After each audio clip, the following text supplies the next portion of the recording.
はい、どうもしんです。本日もアークサバイバルエボルブドをやっていきます。本日は久しぶりの建築チュートリアルといたしまして、主に基本編の方に入りますかね。電気関係について徹底解説していこうかと思っております。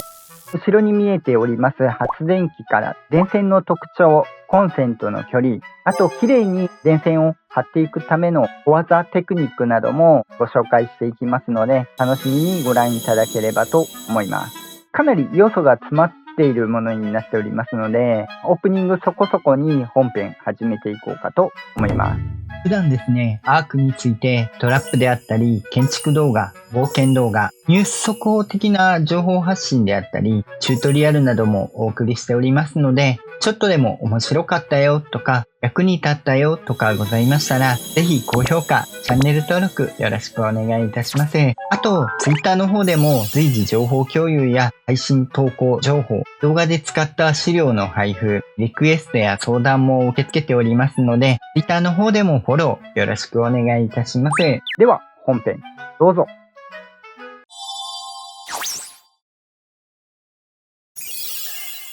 ではですね、こちら、発電機、起動していただければ電気を生み出すというもので、エネルギーとしてはガソリンを使います。8個、約100になってるんで、800個ですね、入れることができます。起動をしていただければ起動できるというものですね。一回起動して止めると1個消費したままになるんで、すぐつけるとまた1個消費してしまいますんで、そこだけご注意いただければと思います。公式とかで割といたずらでですね、オンオフ繰り返してガソリン消費させるっていう謎のいたずらもありますが、こちらで動くよというもの。もちろんですね、ガソリンが切れてしまうと発電が止まってしまうので、冷蔵庫であったりとかですね、腐ってしまったりとか、機能しなくなってしまうっていうところがあります。こちらに関しても後ほどまた詳しくはご紹介させていただきます。ガソリンに関してなんですが、1個で1時間持ちます。100個あると4日と4時間持ちます。8スタックですね。全部フルで800個入れた場合は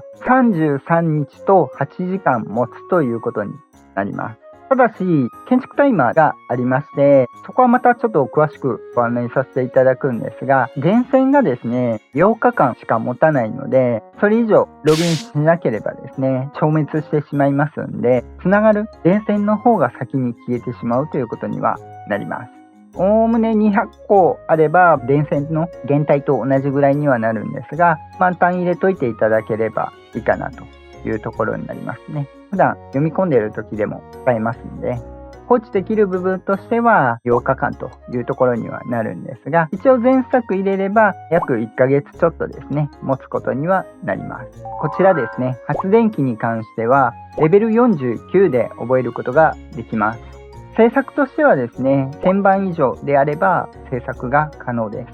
発電機に関してなんですが、以前ご紹介しておりますが、スコーチドアースではですね、耐久力が減っていきますので、ほぼ毎日修理しないと壊れてしまうというところがあります。他のマップではないので、スコーチドアースするときだけご注意いただければと思います。もう一つ発電機がありまして、風力発電機になります。レベル50で覚えれます。これも1000番とレプリケーターで作ることができます。こちらはガソリンとか不要で、風の力で半永久的にですね、電力を生み出すというものになっています。ただし、風がないと使えません。発電しているときはこのように白くなってます。この部分ですね。で、風力発電機、地面にも置くことができるんですけども、このように動いてないときは黒くなってます。ここに関してはですね、ここに風速というメーターがありまして、風速メーターが出ているのはマップ限られるんですが、スコーチドアース、ラグナロク、フィヨルド、あとどっかあったかな。ちょっと今記憶にあるのはそれぐらいなんですが、かなり限られたマップになります。そこでですね、20% 以上の風速があれば発電機は動きます。ただ場所によって、マップによってですね、時間帯で風速が変わるところもありますので、ご注意いただければと思います。基本的に砂漠のあたりとか、ちょっと海出たあたりとかは、だいたい 20% 超えていることが多いです。風速出てないマップでも一応使うことができます。ただ確認としてはちょっと風見ながらっていうのはできないので、さっきみたいにですね、設置して回るかどうかを見ていただくと。あと時間帯で変わってないかどうかも確認いただければと思います。ラグナロクとかである程度場所を覚えていただければ、なんとなく他のマップでもわかるかと思います。フィヨルドは割とどこでも回ることが多いです。地面に置いた場合は結構早いめに消えるので、タイマーが風力発電機だけのタイマーになってしまうので、極力置くときは土台を引いて置いていただいた方がいいです。こういうふうに 20% を超えている状態ということですね。これであればガソリンの補充し忘れで電気が切れてしまうっていうことはなくなります。で常時 20% 超えているところであればほぼほぼ気にせずですね、公式とかの建築タイマー以外は特に気にしなくてもいいようにはなります。もう一つこちらテックジェネレーターというものがあります。これはボス倒してのエングラムになってくるんですが、動力としてはエレメントを使います。こちらに関してはですね、範囲設定というのがありまして、最低1最大10でですね、半径を決めて、そのエリア内であれば無線で電気を供給できるというものがあります。テックジェネレーターでしか動かないものっていうのもあります。これは後ほどご紹介させていただきます。エレメントに関してなんですが、半径1の状態で1エレメントもしくはシャード100個で約18時間持ちます。最大の10の場合ですと1エレメントで4時間半持つことになります。あとは距離に合わせてというところになってきますね。動力つけると、このように発生しまして、青いエリアでエリアが出て範囲内ですね、こういう青い粒子が舞います。この分ちょっとそのエリアは重くなります。パルスを表示したり範囲を表示したりっていうのもできます。単管だけつけるときはシャードでもいいですし、別に100個なくてもちょっとだけ動かすことはできますので、通常使うときはエレメントで、ちょっと一時的に使うとかの場合はシャードなどで動かしていただくと効率的となります。現段階としてアークでも増えることはないと思うんですが、こちらの3つが発電機となります。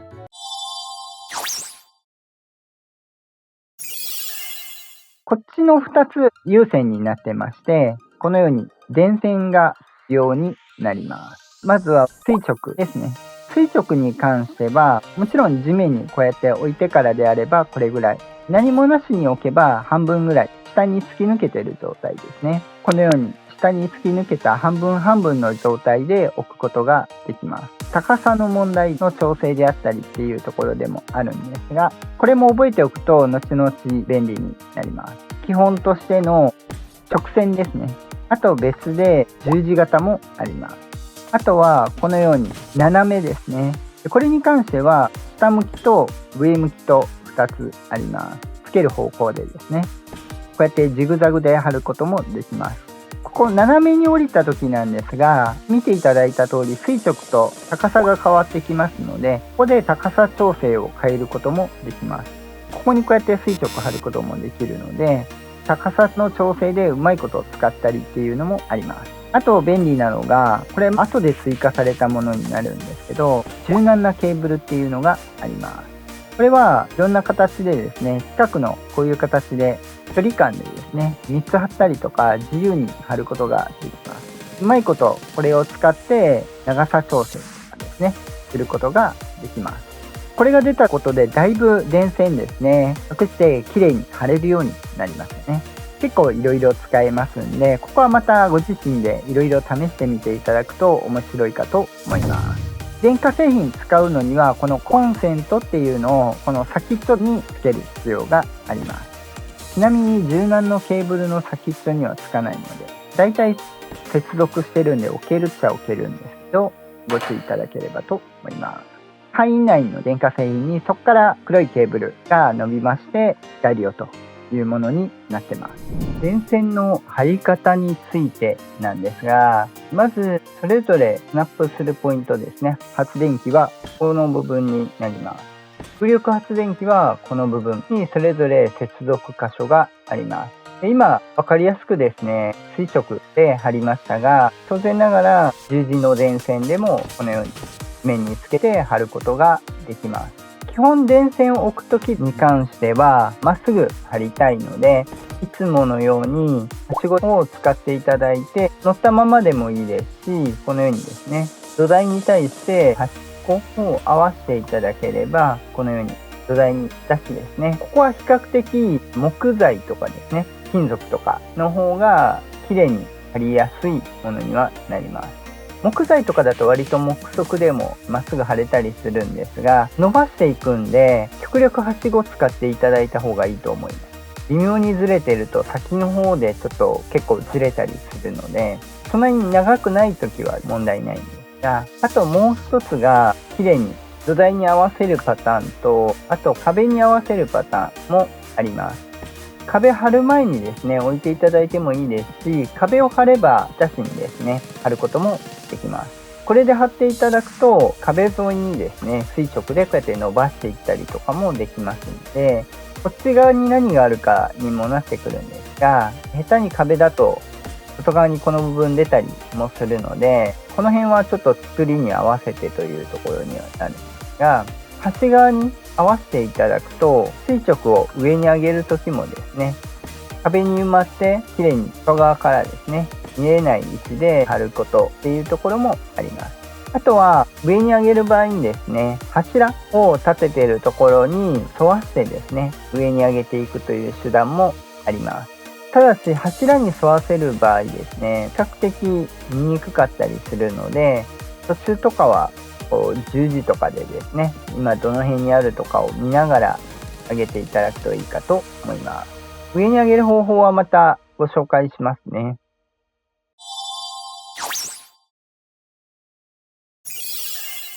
もう一つ発電機の置き方なんですが、もちろんですね、このように発電機置いてから、そこから電線を伸ばしていくという手段もありますし、逆に電線ですね、今回ちょっと適当にいきますが、電線置いてからそれにスナップさせて発電機を置くこともできます。こういう感じですね。あとはサイズが合うんであれば、このように風力発電機もスナップしておけます。これに関しては後ほどご案内しますが、このように高さ変えたものに関してもそれにスナップして発電機を置くことができますんで、このようにちょっと埋まった状態ですねでも設置することができます。あまり離れすぎると置けなかったり、高さが浮きすぎると置けなかったりもするんですけど、ちょっと浮いた状態とかでも置けます。もちろんこういう埋めてる状態でも置くことはできます。こういう状態ですね。電線を置いてその上で置いていくということも一応できます。それをしなくても電線合わせてからですね、柔軟ケーブルで接続をするっていうことも一応できるので、そこで合わせるっていう手段もなくはないです。発電機に関してですね、一段下げた状態だとほぼほぼ鉄でも頭出ないです。こんな感じで設置していただければ、このようにですね、1マスに置く場合でも頭出ないようにできますんで、一段だけ下げていただければ電線も隠せますし、高さ1マスの発電機置く場所を作っても頭もほぼほぼ目立たずに設置することができます。電線を置く場合はこの先にコンセントを設置すると、このように電気製品をコンセントの近くに設置していただくと配線目立たずに置けるよというものになってます。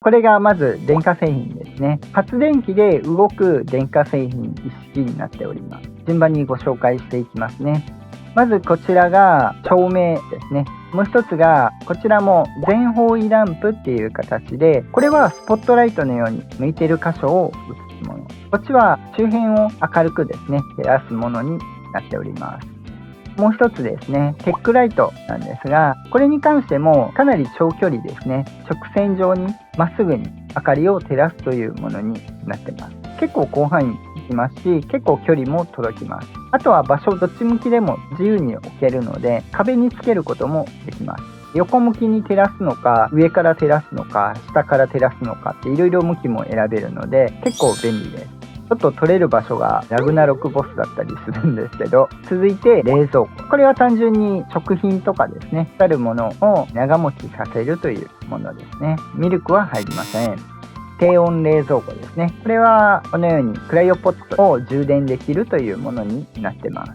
こっちが化学作業台ですね。すり鉢の工業化したものになりまして、このようにですね、化学系が作れるよと。作る効率が上がるのと数が増えるのとスピードが速くなるっていうところがすり鉢との違いです。あとこっち負荷装置ですね。これも電線で動きます。あとはエレベーターのレールですね。通電はレールに通電してプラットフォームは使わないので、エレベーターはエレベーターでちょっといろいろ癖が強いので、これはこれでまた別でですねご紹介しようと思ってますので、お楽しみにお待ちいただければと思います。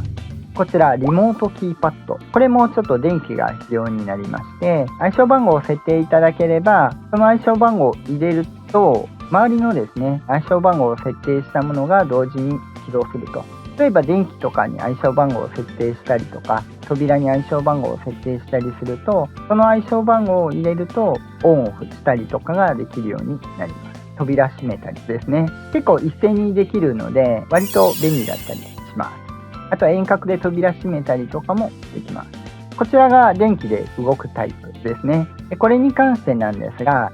コンセントを貼るとエリア内であればですね、このようにグレーのケーブルが伸びます。これは範囲後ほどご紹介するんですが、各機器によってこのグレーなケーブルつく場所が決まってます。グレーのケーブル自体は当たり判定なくてですね、行動の邪魔にはならないんですが、見ての通り見栄えが悪くなります。これをきれいに貼るっていうのがポイントになってくるところなんですが、これに関してですね、きれいにこのケーブルを極力設置できれいに見た目よく貼るために、このケーブルを目立たないようにするために、各機器に対してケーブルがどこにつくかっていうのを把握いただくと、コンセントをどこに置けば極力目立たずに設置ができるかっていうところがあります。各場所ですね、ここにつくんだよっていうところですねを覚えておいていただければと思います。ちょっと下の中心あたりだと思ってください。化学作業台はこの頭のところ、これ上なんで結構めんどくさいんですね。あとはこれ下の方と、これも下の真ん中あたりになってます。リモートキーパッドはなぜかちょっと上の方に判定があるんで、これもちょっとややこしいですね。主に壁につけるんで、壁沿いにやっていただければあまり目立たない、それぞれつく場所がありますよと。このように起動するとですね、リーシもそうなんですが、このように通電をすると、このようにライトをつけたりとかですね、これはスポットライトになってますんで、向きですね、高さを変えて照らす場所を変えたりとかもできますんで、スポットライトとして利用ができます。これは全方向になってますので、特に向きはないです。で、冷蔵庫の場合はここに電気がつきますんで、通電しているかどうかが分かります。低温冷蔵庫もこんな感じで明かりがつきます。化学作業台ですね、負荷装置もこのようにこんな感じで、あとは中入ってればいろいろしますんでね。エレベーターとかも、基本的にこの黄色い作動中っていうのがついているので、近く寄って見ていただければ分かります。これも一緒ですね。起動を開くとか停止とかですね、選んでいただいて暗証番号を入れていただければその動作をするということになります。リーシュもさっきみたいに天井があるところでは動かないんですが、通常はこのようにソーラーパネルで動いてるんですね。電気あるところだとこうやってソーラー使用中っていう形でリーシュが動きます。この赤い範囲内であれば、そこから放浪にしてても恐竜が出ていかないというものになってます。あと追従でもですね。ただこっちに関しては作動中になってまして、こっちから電気供給を受けているという扱いになってます。電気通らないところでも発電機であったりとかで動かすことができます。止めてる場合はこうやってソーラー妨害って動いてない状態ですね。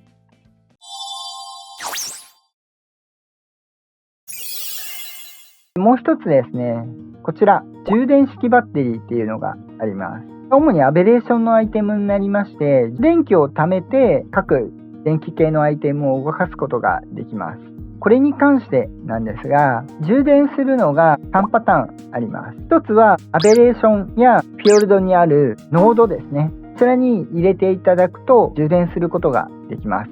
あとエクスティンクションのターミナルでも充電することができます。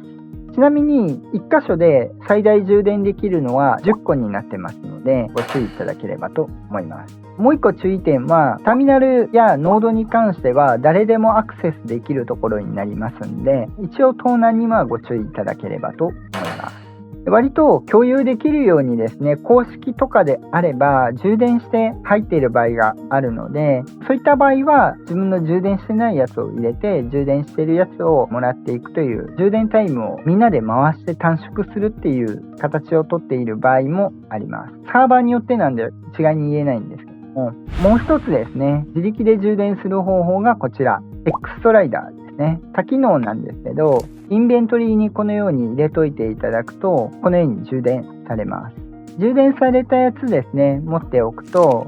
今ですね、このように冷蔵庫ですね、もちろん電気通ってないんですけど、このように入れていただくと動きます。バッテリー使いながらですね。ライトはこれで入れれるようになっている。あとはこちらのリーシュもバッテリーで動かすことができます。こちらのリモートキーパッドとかもバッテリーで動かせます。こちらもバッテリーで動きますね。これもバッテリーで動きますね。負荷装置も動くみたいですね。ただインベントリー1個使うんで10個しか入らないんで、卵10個入れれないっていうところはありますけどね。こんな感じで電気を動かすっていう手段も一応あります。主にはアベレーションとかで風力発電機とかも使えないので、予備として使っていただければと思います。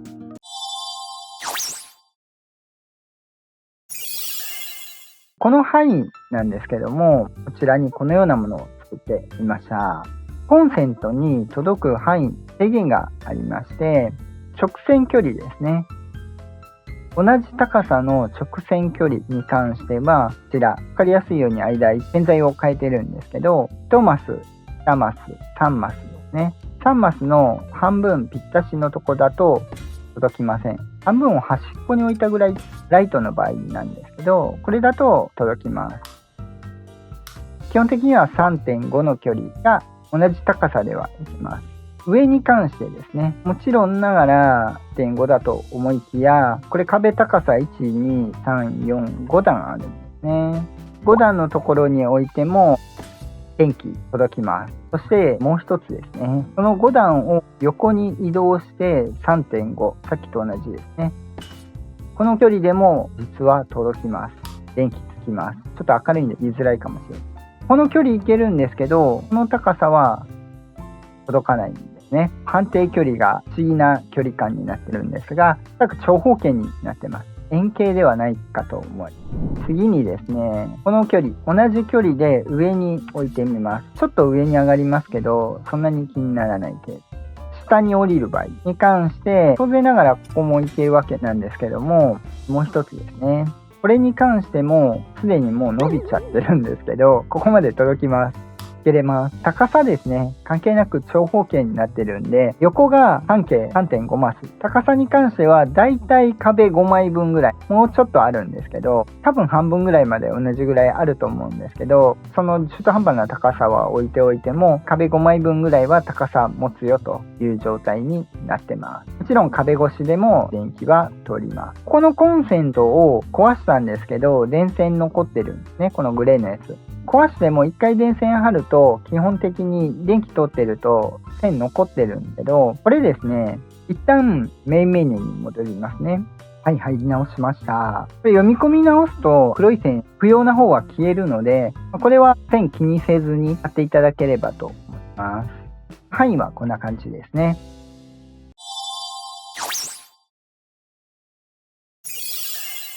1個余談になるんですけども、周辺ライトですね、結構明るく照らします。ただですね、ちょっとかなり白いんで目に悪いです。このライトに関しては色塗ることができます。ペイントブラシですね。割とライト的におすすめなのがこの気褐色ですね。これが一番ちょっと目に優しいかなと思うんですけど、グレーもちょっと白を抑えた感じになるんで、ちょっと弱くなります。あと青っぽいのがいい人はシアンですね。これぐらいが割と落ち着いた色になります。個人的におすすめは合色ですね。ちょっと裸電球的な優しい色になりますので、こういう感じですね。ちょっと明るい上でも落ち着いた色になってきますんで、ちょっとおすすめだったりします。あと、このように壁通してですね、明るさは出ますんで、囲われてても明るさは外に抜けます。壁自体はちょっと黒くなりますけどね。余談でした。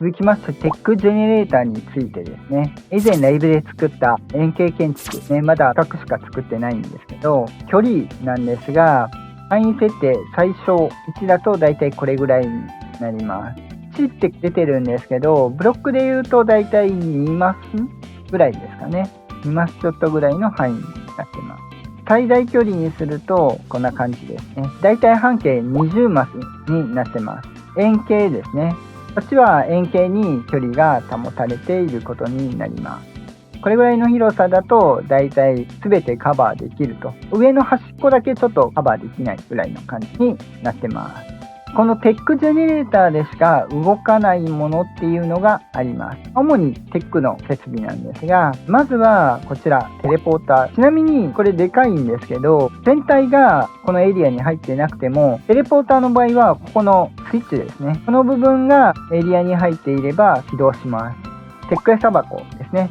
テックの餌箱に関しては、餌箱、テックのジェネレーターが届いてなくても、一応餌箱としては機能します。ただ、電源が入ることで冷蔵庫機能がつきます。テックスリーブポットですね。これはファーストトラベルも使えるんですが、エングラムを持っていれば中に寝ることができます。この中で休めば、テックジェネレーターで起動していればですね、入っている間、水分値や食料値が体力が回復しまして、経験値も手に入ります。オフライン時でも経験値が入るので、テックベッドを持っている人はテックベッドでアウトするのがベストです。続いてテック監視コンソールですね。こちらに関してはですね、カメラ作らないといけないんで、今回ちょっとカメラ作ってないんであれなんですけど、カメラ設置してないんで起動できないですけど、遠隔でカメラを見ることができます。テックセンサーですね。これはセンサーに入って設置しているオンオフがエリアでできるというものになってます。これは自由に拾うことができます。いろいろ細かい設定はできるんですが、これも詳しい話はまた今度します。結構うまいこと使うと便利です。こちらですね、テック菜園に関してなんですが、通常明かりがないとできないんですが、ジェネレーター内であれば明かりなくても育ちます。これが明かりになるので。ただし、水であったり、温室効果っていうのは必要になりますので、ご注意いただくという点と、一応、ジェネレーター受けてなくても、菜園としては機能します。普通に太陽があるところですね、高さ10個の普通に菜園が機能するところであれば、普通に育てることができます。温室効果は 500% なんで、テック機能を使わなくても結構便利になります。スロットも大きいですしね。あともう一つ、クラウン装置ですね。こちらに関しては、テレポーターと一緒で、このスイッチみたいなところですね。かと思いきや、実はこの真ん中が範囲に入ってないと動きません。似た作りですけど、テレポーターと範囲が違うので、ご注意ください。シャードを使ってクローンを作るというものになってます。あともう一つありまして、こちらですね、真空室。もう一個、下が開いているムーンプール型のものもあるんですが、一応これで開けることはできます。中真空になりまして、開けるともちろんこのように水が浸入してきてしまい、水中でないと設置ができないので、どっか一箇所でも水中から出るところがあれば設置することができません。塞いでいただければ真空になりますし、開けて閉じてこのように真空の状態になって空気ができるというものになってます。こんな感じですね。もちろんジェネレーターが範囲に入ってないとただの枠になります。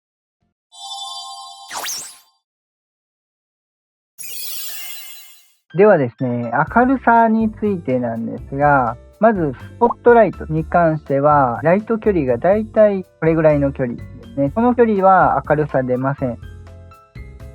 れぐらいの角度ですね。90度はないですね。60度ぐらいの角度ですね。で、明るさが出ます。距離的には餌箱と同じぐらいの距離感になってます。明るく照らすのは13マスぐらいですかね。次に全方位ライトに関しては名のごとく全部の方向で明るさが出ます。ただし、距離感はスポットライトよりはちょっと狭い感じ。半分ぐらいの距離感になってます。次にテックライトですね。これに関してももちろん向きだけなんですが、割と広範囲に明かりがいます。スポットライトよりも明るさは出ますね。だいたい180ぐらいは。距離感もスポットライトぐらいの距離感。スポットライトを広範囲にしたような感じですね。もちろん上から照らすこともできますんで、結構照らすことができます。こんな感じで上からですね、天井につけるとこんな感じで